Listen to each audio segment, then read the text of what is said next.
વિદ્યાનગર હરિઓમનગર સ્મશાન પાસે અત્યારે બે જૂથો વચ્ચે મારામારીનો બનાવ બન્યો અને ક્યાંક પથ્થરમારાનો બનાવ બન્યો છે। ત્યારે વિદ્યાનગર પોલીસ અત્યારે ઘટના સ્થળે આવી પહોંચી છે। પરિસ્થિતિને અત્યારે સંપૂર્ણપણે કંટ્રોલમાં લઈ લીધી છે। આસપાસના રહીશોને અત્યારે પૂછપરછ કરી અને અત્યારે જે પ્રમાણે કહેવાય છે કે આગળની કાર્યવાહી હાથ ધરવામાં આવી છે। અત્યારે સમગ્ર ઘટનાની અંદર બે જેટલા વ્યક્તિઓ ઈજાગ્રસ્ત થયા હોવાની અત્યારે માહિતી અત્યારે સામે આવી છે।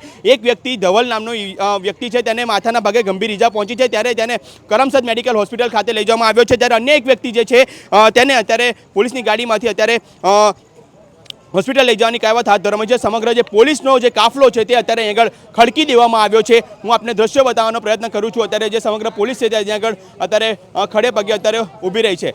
ખાસ કરીને બતાવવાનો દ્રશ્યો પ્રદાન કરીશ કે આપ જે જુઓ છો કે પથ્થરમારાને જે બનાવ અત્યારે જે આગળ બન્યો હતો, એટલે કહેવાય છે કે આ પથ્થરમારો પણ થયો હોવાની અત્યારે ઘટના છે તે સામે આવી હતી।